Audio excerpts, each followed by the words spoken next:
They say the most dangerous person in the room is the one listening when you think no one is there. Sterling Thorne, a billionaire real estate mogul, thought he was the king of New York. He thought the trembling old man across the table was an easy meal, and he definitely thought the waitress filling his water glass was nothing more than part of the furniture, a nobody worth less than the shoes on his feet. He was wrong. He didn't know that the nobody holding the water pitcher held a secret that could destroy his entire empire. Watch what happens when a billionaire laughs at the wrong waitress, only to realize she speaks his language better than he does. The air inside Le Ciel, Manhattan's most exclusive rooftop restaurant, smelled of truffle oil, aged cognac, and desperation. It was a scent Elena Vance knew well. At 28, she had become an expert in the chemistry of high-stakes dining. She knew that when a man loosened his tie before the appetizers arrived, the deal was going poorly. She knew that when the wine was ordered by the bottle rather than the glass, someone was celebrating, or trying to drown a conscience. Tonight, table 4 was drowning. Elena adjusted the waist apron of her uniform, smoothing the black fabric over her hips. She was invisible. That was the job. In a place where a risotto cost more than her weekly rent, the staff were expected to be silent ghosts, appearing only to refill a glass or clear a crumb, then vanishing back into the shadows. More sparkling water. "Now!" a voice barked. Elena didn't flinch. She moved with the practiced grace of a dancer, the heavy crystal pitcher balanced perfectly in her hand. She approached table 4, where the drama was unfolding. The man barking orders was Sterling Thorne. Even if you didn't read the financial columns, you knew Sterling Thorne. He was the face of Thorne Capital, a man who bought family-owned companies, stripped them for parts, and left the carcasses to rot while he sailed away on a yacht bought with the profits. He was 45, handsome in a predatory way, with teeth that looked too white, and a suit that cost more than Eleanor's parents had made in a lifetime. Across from him sat Arthur Penhaligon. He was the complete opposite. Arthur was in his late 60s, with thinning grey hair and a suit that was clearly well made, but perhaps 10 years out of style. He looked small in the oversized velvet chair. His hands, calloused from years of actual work, were trembling slightly as they hovered over a thick, leather-bound folder. I don't know, Sterling," Arthur stammered, his voice barely rising above the ambient jazz music. "Penhaligon Logistics has been in my family for 3 generations. My grandfather bought the first truck in 1948. To sell it all? To sell it is to save it, Artie," Sterling said, leaning back and checking his Patek Philippe watch with exaggerated boredom. "Let's be real. Your fleet is aging. Your pension obligations are choking you. I'm offering you a lifeboat. A very distinct, gold-plated lifeboat." Elena poured the sparkling water into Sterling's glass. She was careful not to let the ice splash. She kept her eyes down, but her ears were wide open. "But the employees," Arthur whispered, looking at the contract as if it were a loaded gun. "The contract states that the current workforce will be retained for at least 5 years. That's non-negotiable, Sterling.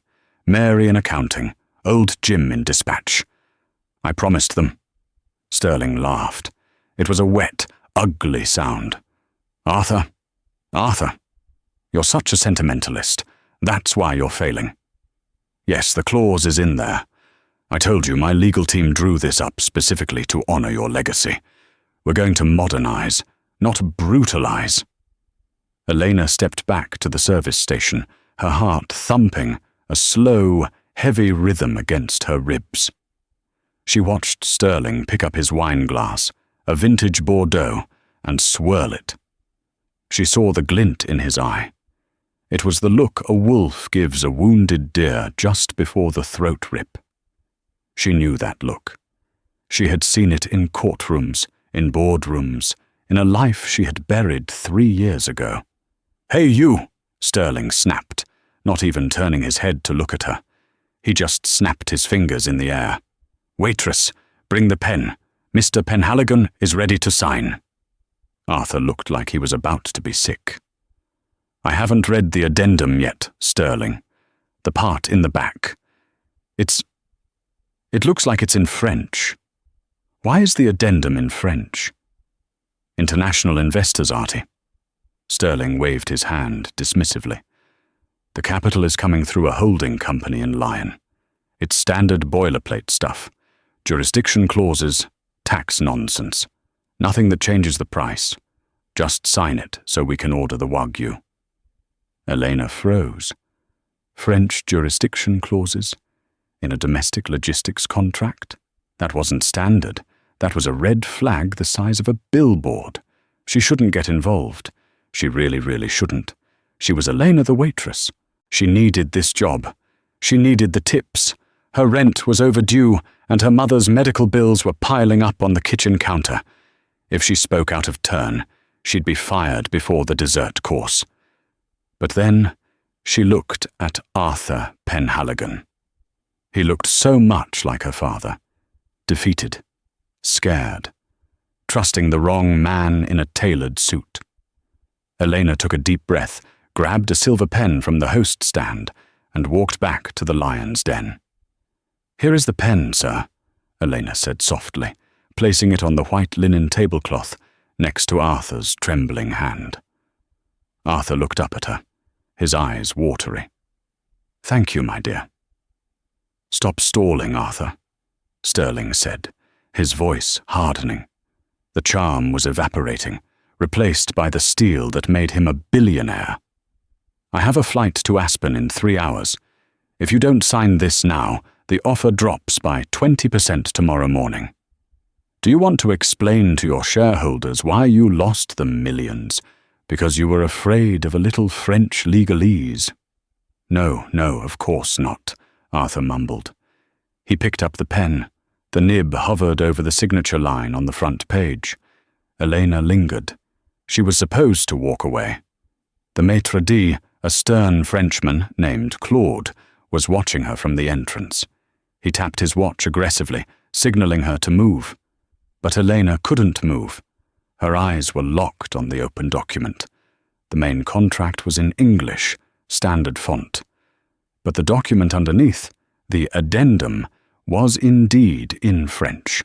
It was dense, single-spaced, and written in archaic legal phrasing. Sterling noticed her hovering. He turned his head slowly, looking at her for the first time. His eyes were cold, assessing her value and finding it at 0. "Is there a problem?" Sterling asked, his voice dripping with condescension. "Do you want an autograph, or are you just hovering for a tip?" "I was just checking if the gentleman needed his wine refreshed," Elena said, her voice steady. "We need privacy. Go," Sterling sneered. He turned back to Arthur. "Sign, Artie." Arthur sighed, the weight of the world on his shoulders. "I suppose you're right. I can't read French anyway. I have to trust you, Sterling. We've been members of the same golf club for 10 years. "Trust is the currency of business," Sterling lied smoothly. Arthur pressed the pen to the paper. "Actually," Elena's voice cut through the air. It wasn't the soft, submissive voice of a waitress anymore. It was clearer, sharper. "I wouldn't sign that, if I were you, Mr. Penhaligon." Silence crashed over the table. The jazz piano seemed to stop. Sterling Thorne froze. He turned slowly in his chair, his face contorting into a mask of disbelief and rage. "Excuse me?" Arthur looked up, blinked, and pulled the pen back. "What did you say, miss?" "I said," Elena repeated, her hands clasped behind her back to hide the shaking, "that you should not sign that document. Not until you have the addendum translated by an independent party." Sterling stood up. He wasn't a tall man, but he projected size through sheer aggression. He threw his napkin onto the table. "Who do you think you are?" You're a waitress. You carry plates. You fetch water. You do not give financial advice to billionaires." He snapped his fingers toward the entrance. "Claude, get over here. Get this girl out of my sight immediately." Claude, the manager, came rushing over, his face pale. "Monsieur Thorne, I am so sorry. Elena, what are you doing? Leave the table now. Go to the kitchen." "She's fired," Sterling spat. "I want her fired, and I want her escorted out by security. Elena, go," Claude hissed, grabbing her elbow. "Wait," Arthur said. His voice was quiet, but it carried a strange authority. "Why? Why did you say that, young lady?" Elena looked at Sterling. She saw the panic flashing behind his eyes. He knew. He knew that she knew. "Because, sir," Elena said, pulling her arm free from Claude's grip, "Mr. Thorne told you the French addendum was about tax jurisdiction and foreign investors. He told you it was standard."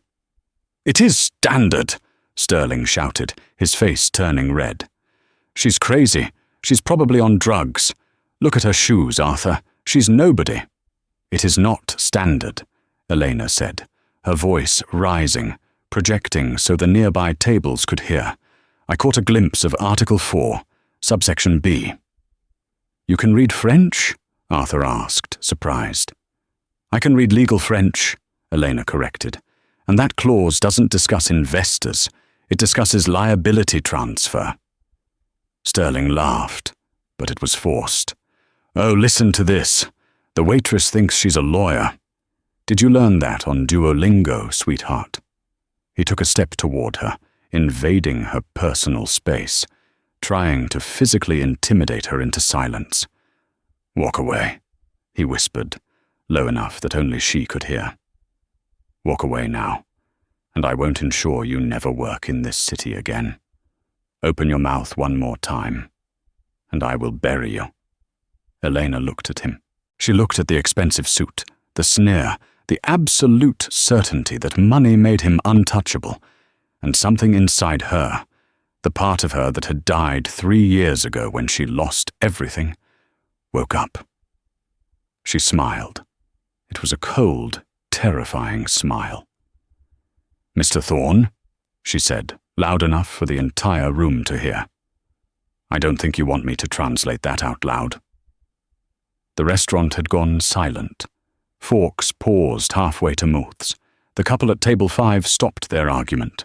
All eyes were on the waitress, standing toe-to-toe with the titan of industry.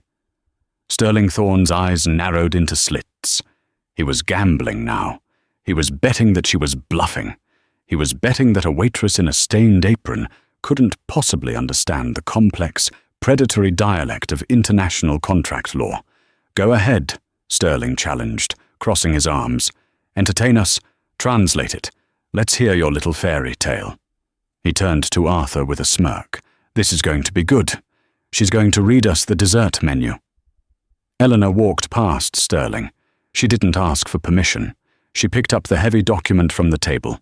She flipped past the English contract, past the signature page, to the dense, grey text of the addendum.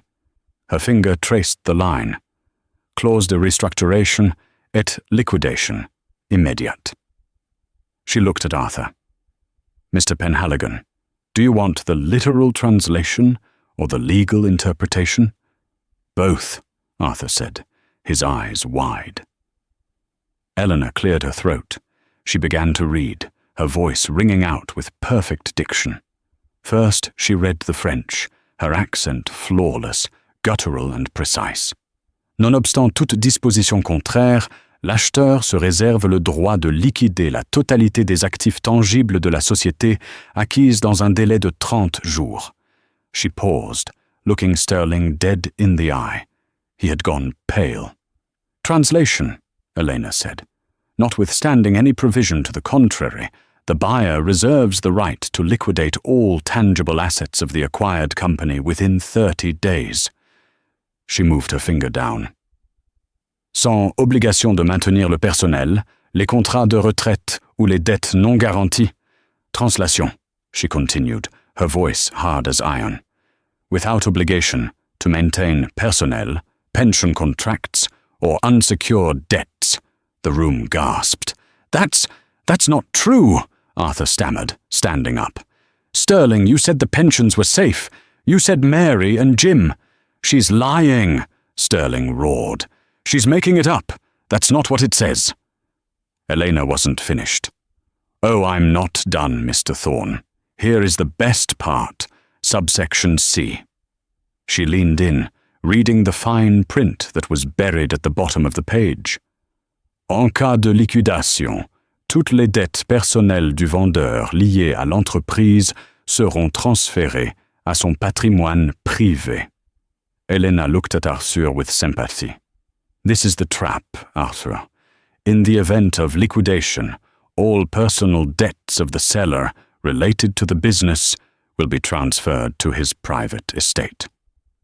She dropped the contract onto the table with a heavy thud. If you sign this, Elena said, he isn't just buying your company. He is going to sell your trucks, fire your staff, cancel the pensions, and then, when the company goes bankrupt from the asset stripping, the remaining debt transfers to you. He will take your house, your savings, and your legacy. He walks away with the cash from the trucks. You walk away homeless. Arthur Penhaligon turned the colour of ash. He looked at Sterling. Sterling? Is this true? Sterling looked around the room. He saw the diners filming with their phones. He saw the waiters whispering. He saw the trap closing on his leg.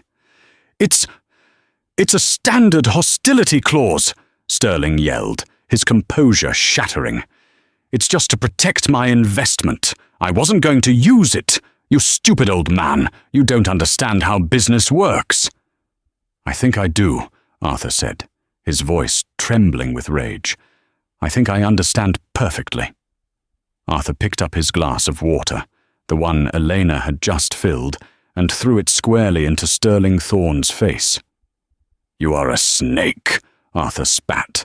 The deal is off. Sterling sputtered, wiping water from his eyes. His expensive suit was soaked. He looked ridiculous. He turned his fury toward Elena.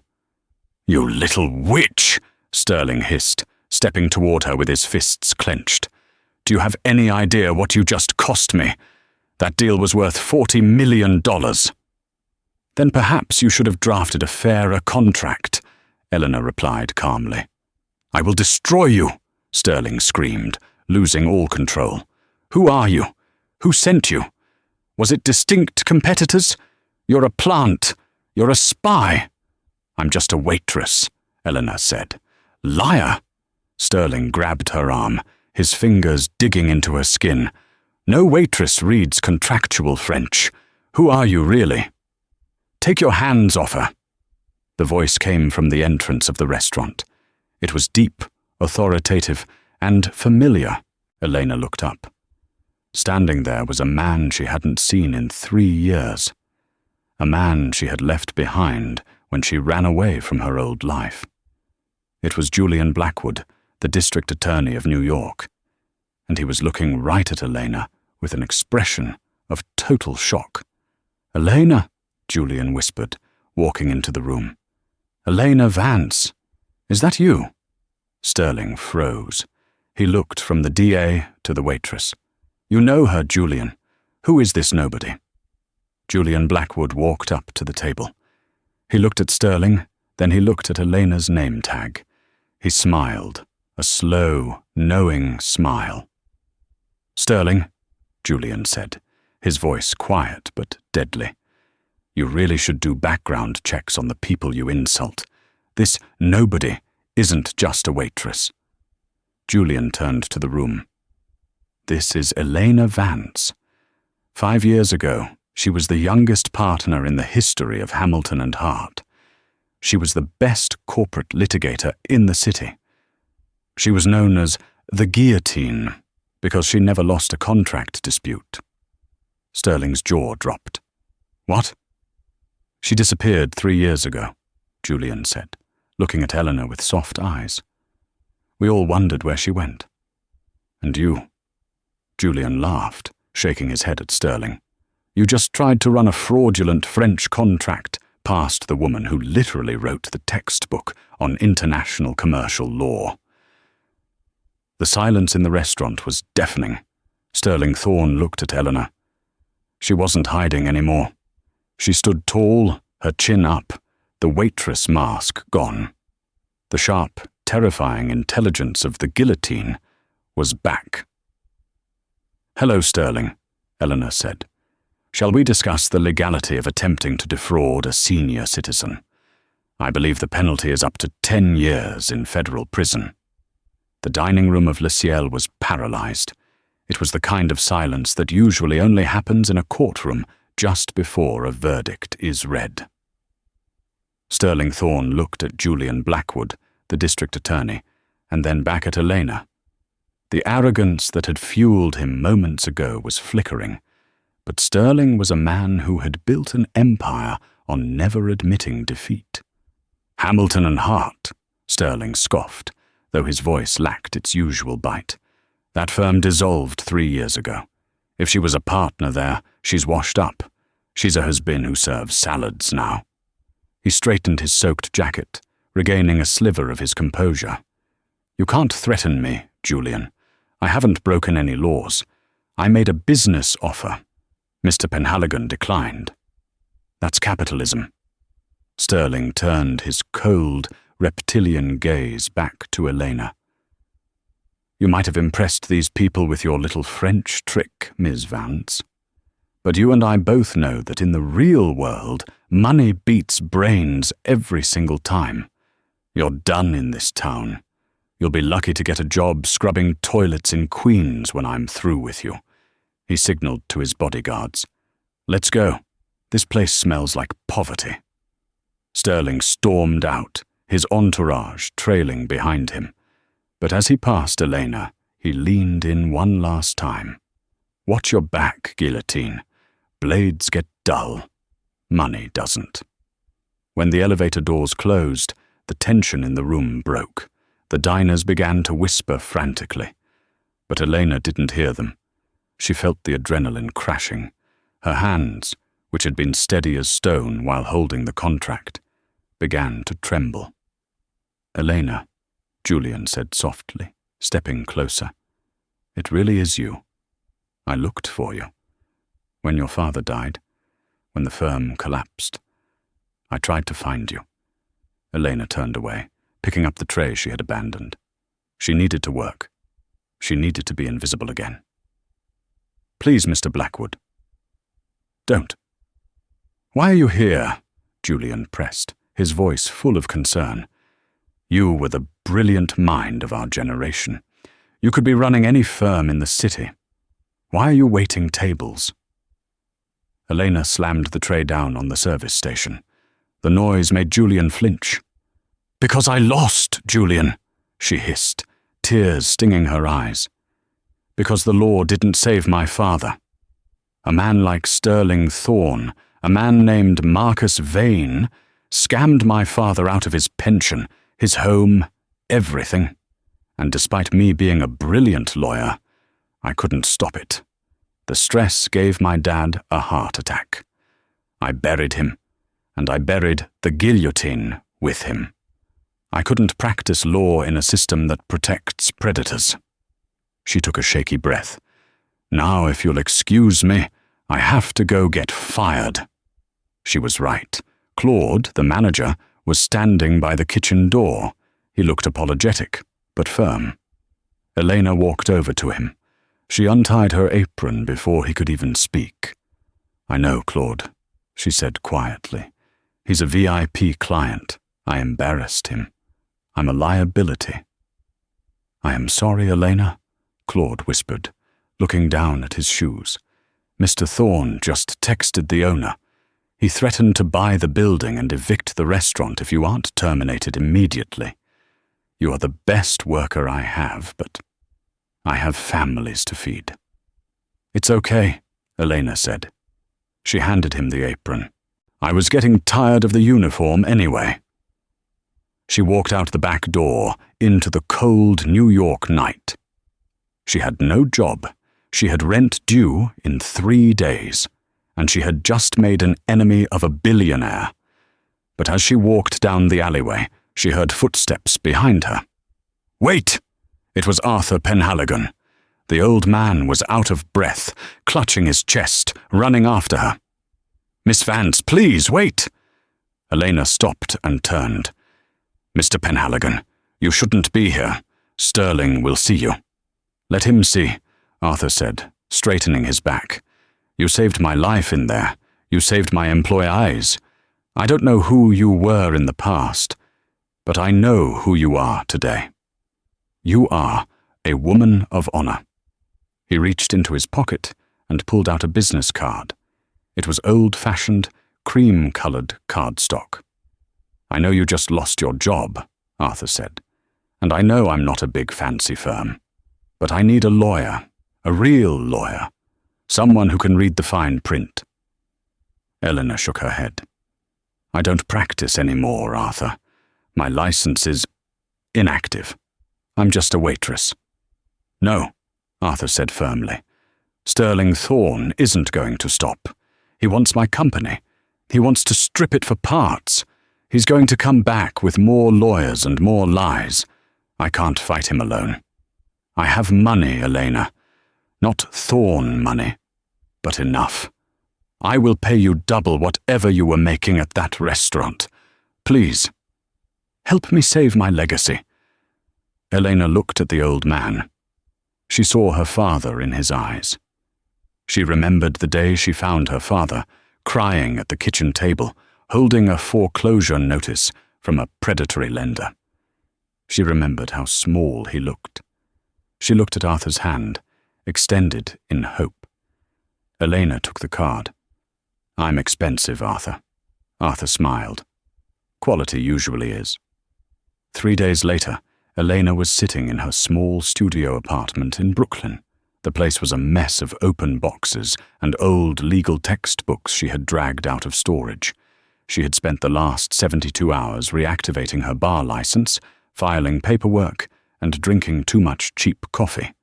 She was Arthur Penhaligon's officially retained counsel. Then came the knock on the door. It wasn't a friendly knock. It was the heavy, authoritative pounding of a process server. Elena opened the door. A large man in a windbreaker handed her a thick envelope. "Elena Vance?" "Yes." "You've been served." He walked away without another word. Elena closed the door and tore open the envelope. She scanned the cover page, and her blood ran cold. "Superior Court of New York Plaintiff, Sterling Thorne, Thorne Capital.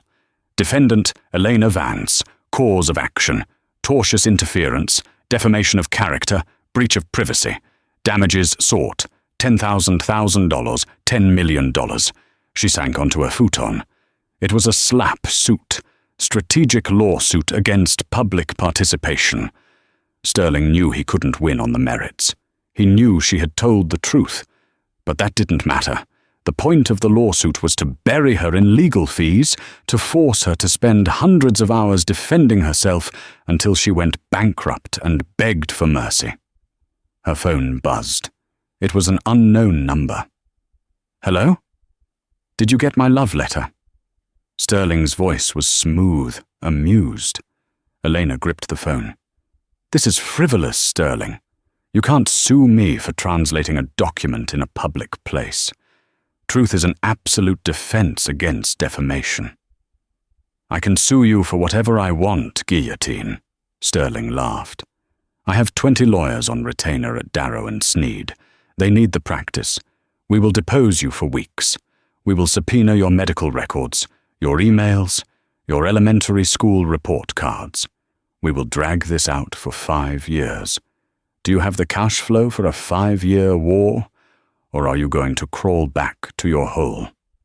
"I don't crawl," Elena said, her voice shaking slightly.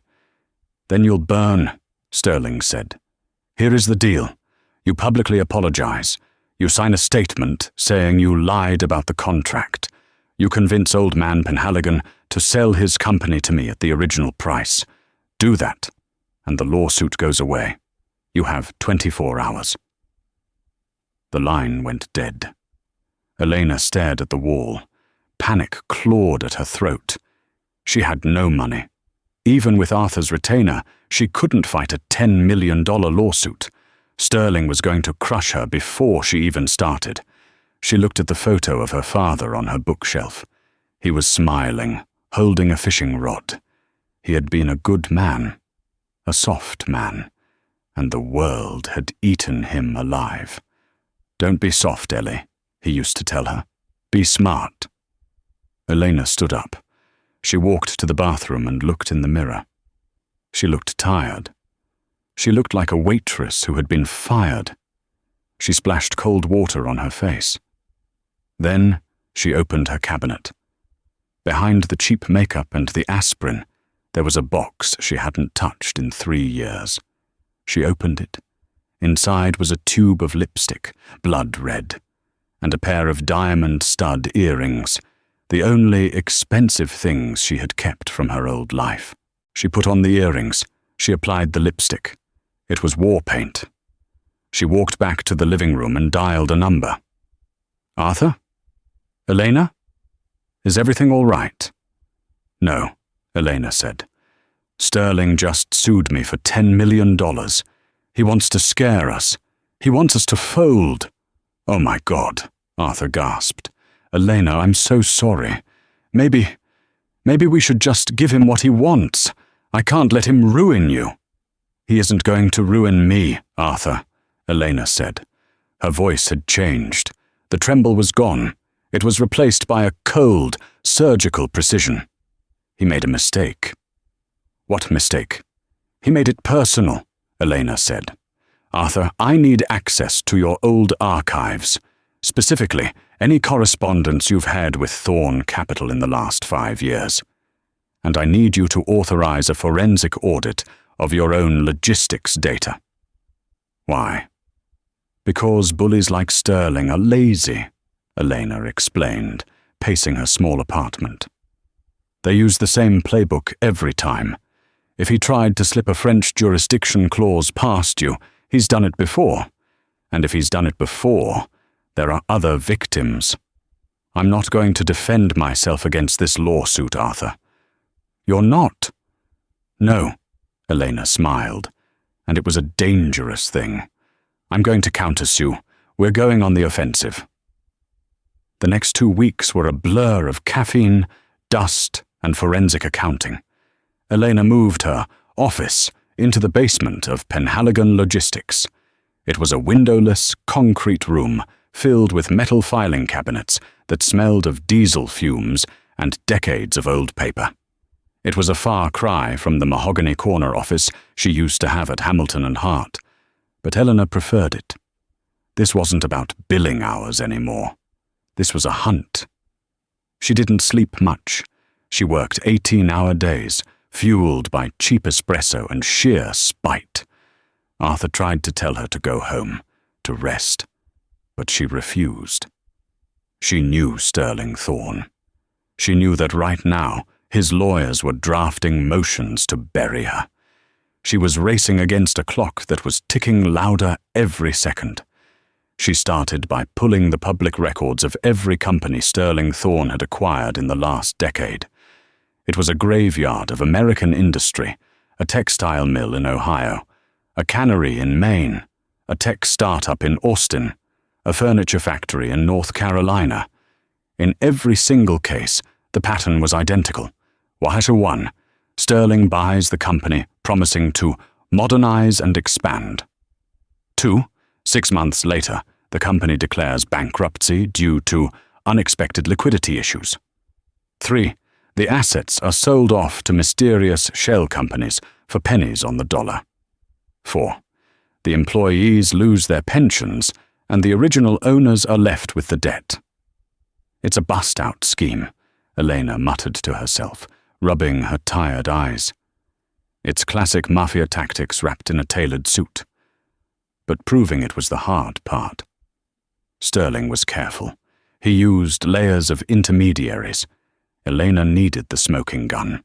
She needed the link that connected Sterling directly to the French entities. Late one Tuesday night, surrounded by stacks of paper towers, she found it. She was cross-referencing the liquidation documents of the Ohio textile mill. She noticed a recurring payment. Just before the mill went under, it had paid 2.5 million Nordsets, strategic consulting fees to a firm called ST Strategy, based in the Cayman Islands. Simultaneously, the mill had sold its heavy machinery to Lion Holdings SA in France. Elena felt a prickle on the back of her neck. She logged into a French corporate registry database. It cost her last $50 to access the detailed file, but she paid it without hesitation. Lion Holdings SA. Director: Jean-Pierre Dubois. Registered address: 41 Rue de la République, Lyon, France. "Who are you, Jean-Pierre?" Elena whispered. She searched the name. Nothing. A ghost. No LinkedIn, no corporate history. Then she searched the address on Google Maps. She switched to Street View. She expected an office tower. She expected a glass building. Instead, the screen showed a small, rustic bakery with a red awning. Boulangerie Dubois. A woman was sweeping the sidewalk in front of it. Elena laughed. It was a dry, incredulous laugh. "A billion-dollar holding company operating out of a croissant shop," she said. "Gotcha." She dug deeper into the Cayman Islands registry for ST Strategy. It was harder to crack, but Elena knew the tricks. She traced the IP address used to file the annual reports. The IP address didn't resolve to the Caribbean. It resolved to a server located at 5550 Madison Avenue, New York City. The headquarters of Thorne Capital. The scheme unraveled in her mind like a complex knot.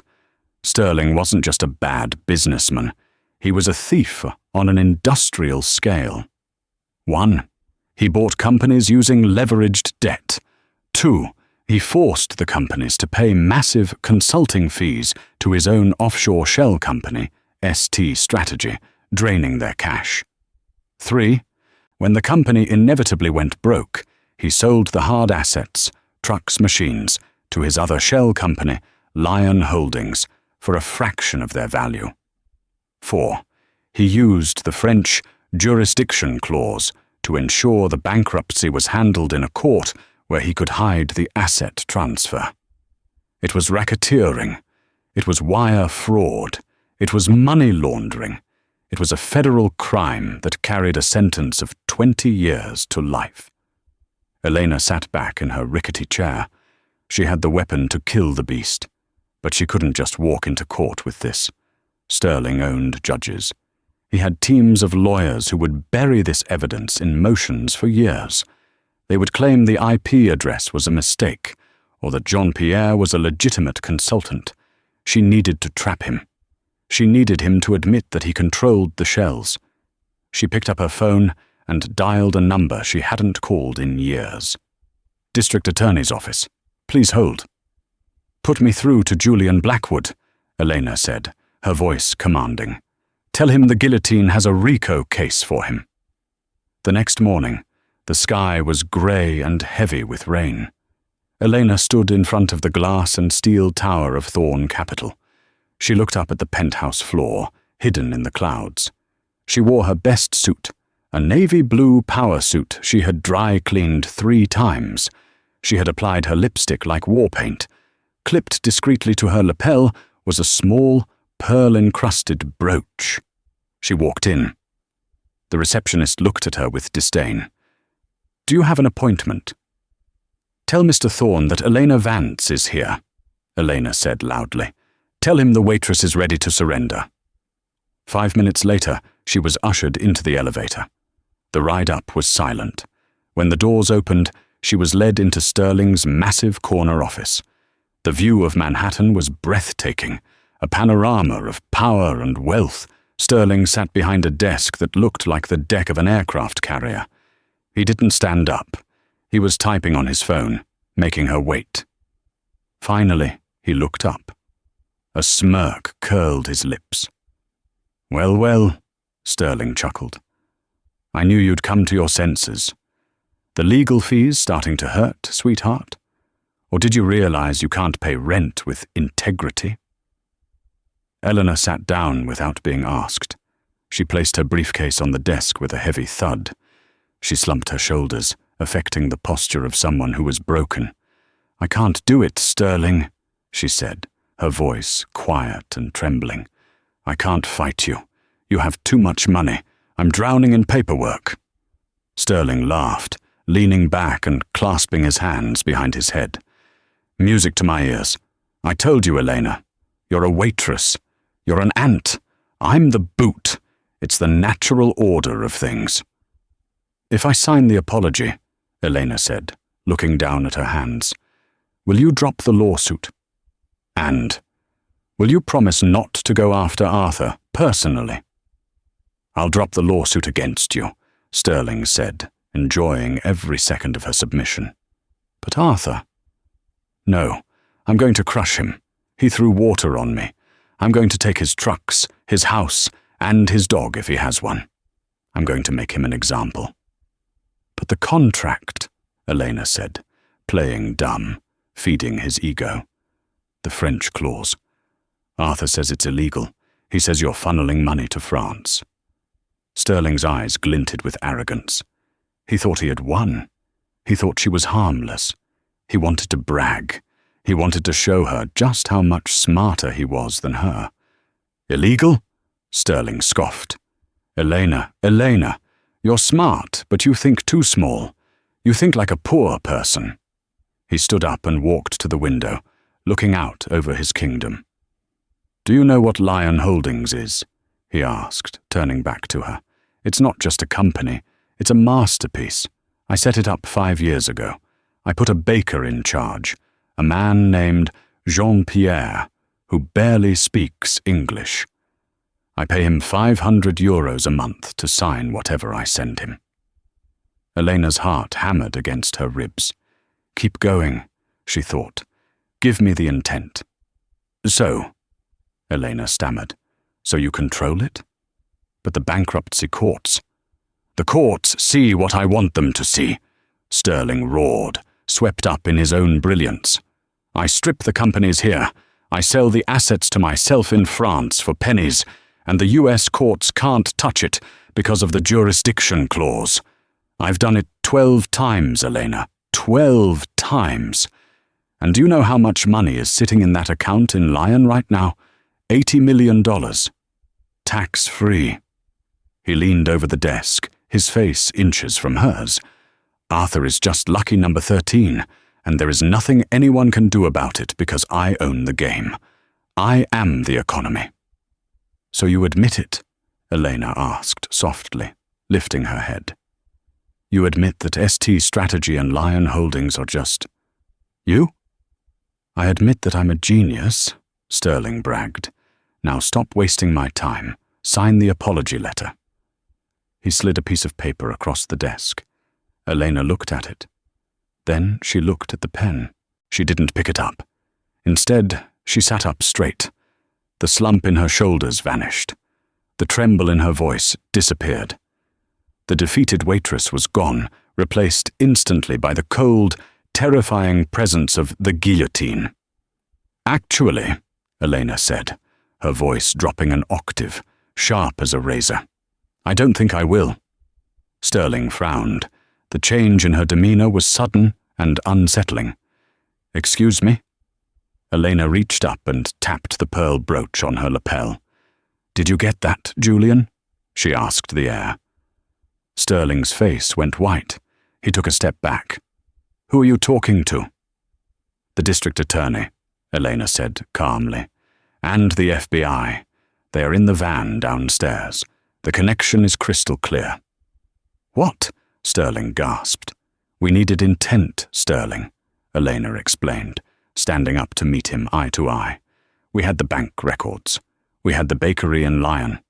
But we needed to prove mens rea. A guilty mind. We needed you to say that you control Jean-Pierre. We needed you to brag about the $80 million.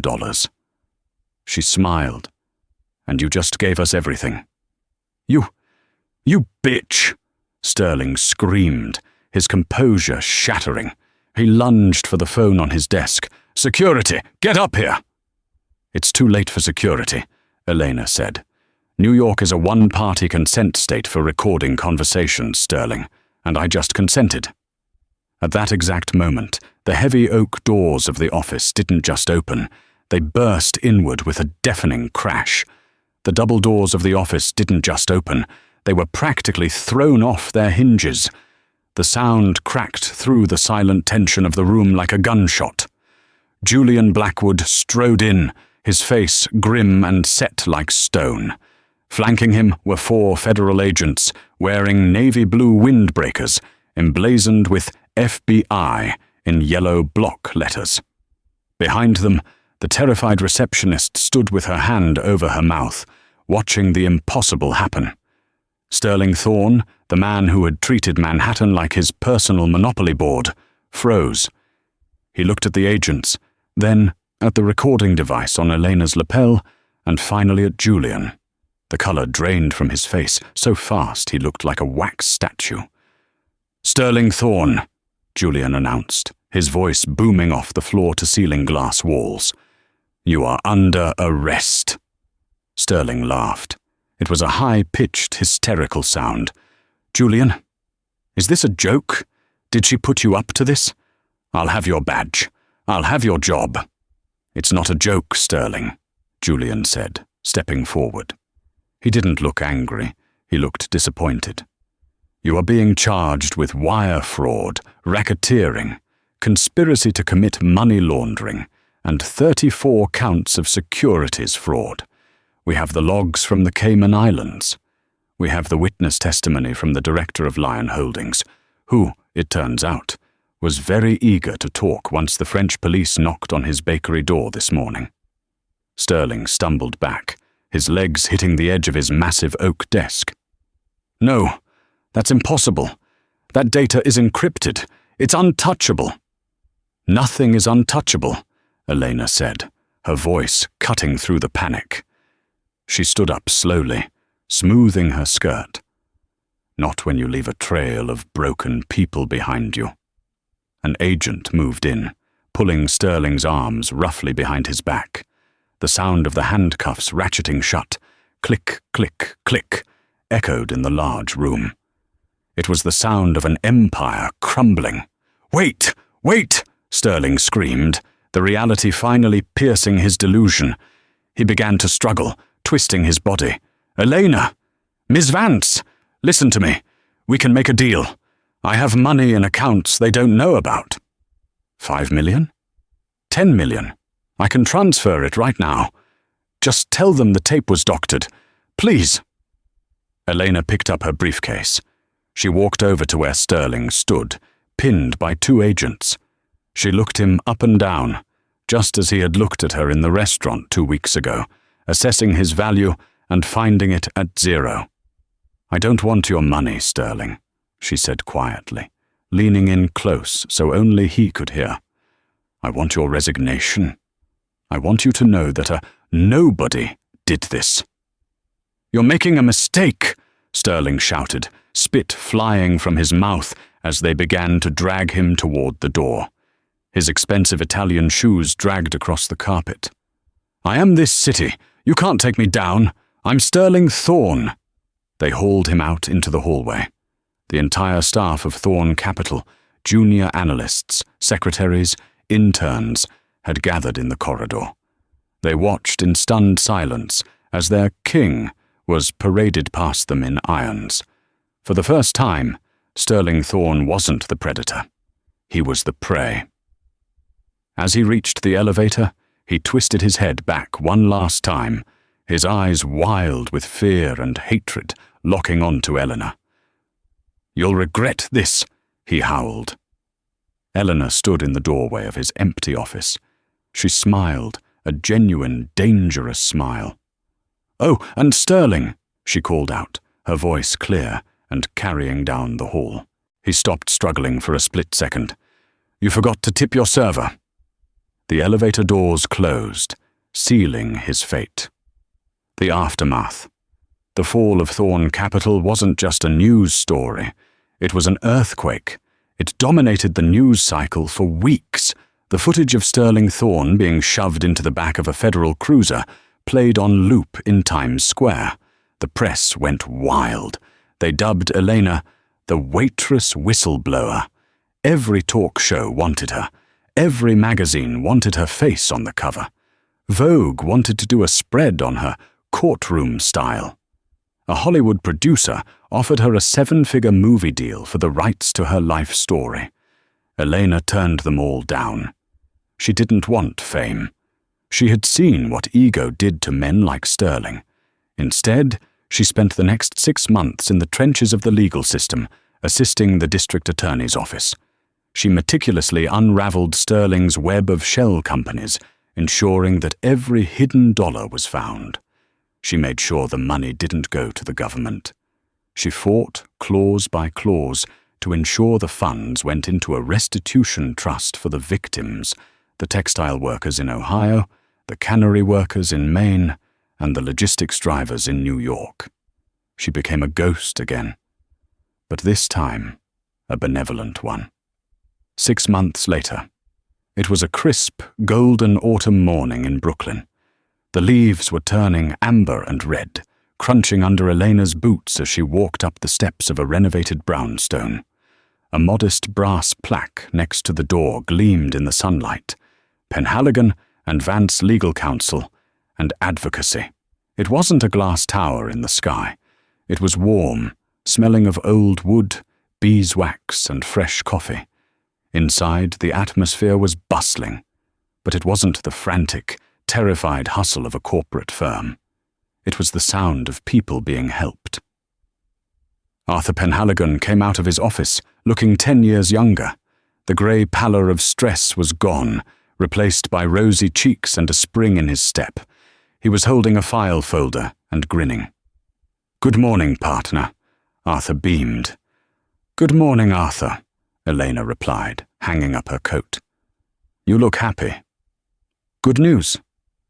"The best," Arthur said, handing her the file. "I just got off the phone with Mary in accounting. We finally processed the restitution checks for the Ohio textile workers. They're getting their pensions back, Elena. Plus interest. And the fleet?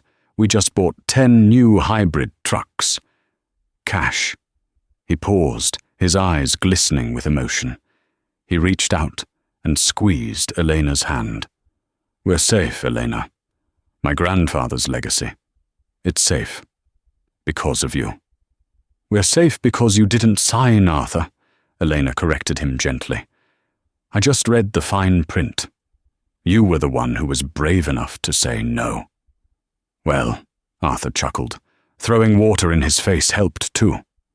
They shared a laugh, a warm sound that filled the room. But the moment was interrupted by the chime of the front door. Elena turned. Standing in the entryway was a young woman, no older than 22. She was wearing a fast food uniform that was slightly too big for her. Her hair was pulled back in a messy bun, and she was clutching a crumpled piece of paper as if it were a lifeline. Her eyes were red-rimmed from crying. She looked at the nice furniture, then at Arthur in his suit, and she shrank back, looking like she wanted to bolt. I'm sorry," the girl stammered, her voice trembling. "I think I'm in the wrong place. I can't afford a lawyer. Someone told me to come here." Elena walked around the desk. She didn't walk like a high-powered attorney. She walked like a friend. "What's your name?" Elena asked softly. "Sarah," the girl whispered. My manager fired me yesterday. He found out I was pregnant. He said it was performance-related. But I have the texts where he called me a liability. He said if I tried to sue, the corporate lawyers would bury me. He said I was nobody. Elena felt a spark ignite in her chest. It was the same fire she had felt in the restaurant when Sterling snapped his fingers at her. It was the fire of justice. She looked at Sarah. She saw the fear, the exhaustion, the feeling of being small in a world of giants. She saw herself. Elena smiled, It was a warm, confident smile that promised safety. "Come in, Sarah," Elena said, opening the gate to the inner office. "You are definitely in the right place." "But the money," Sarah hesitated. "We don't worry about the money today," Elena said, guiding the girl to a comfortable chair. "My name is Elena, and I specialize in teaching bullies a lesson they'll never forget." Elena sat down across from her, picked up a pen, and opened a fresh legal pad. "Now," Elena said, her eyes sharp and ready, "tell me everything, and don't leave out a single detail." Elena Vance wasn't running from her past anymore. She wasn't the invisible waitress, and she wasn't the ruthless Guillotine who fought for greed. She was something new. She was the shield for the people who served the coffee, drove the trucks, and cleaned the floors. The billionaire had laughed, but the waitress had the last word, and that is the story of how one moment of arrogance cost a billionaire his entire empire. Sterling Thorne thought that because Elena was serving him, she was beneath him. He made the fatal mistake of judging a book by its cover, forgetting that the people who stand in the background, the waitresses, the drivers, the assistants, often see and hear more than anyone else. It makes you wonder, doesn't it? How many times have we judged someone by their uniform instead of their character? How many Eleanors are out there right now, brilliant and capable, just waiting for their moment to step into the light? If this story satisfied your craving for justice, please hit that like button. It really helps the channel grow and lets me know you want more dramatic stories like this one. Don't forget to subscribe and turn on the notification bell so you never miss a dose of karma. And I want to hear from you in the comments. Have you ever been underestimated by someone powerful, only to prove them wrong? Or have you ever witnessed a Sterling Thorne get what they deserved? I read every single story you guys post. Thanks for watching, and remember, always read the fine print and be kind to your waiter. You never know who they really are.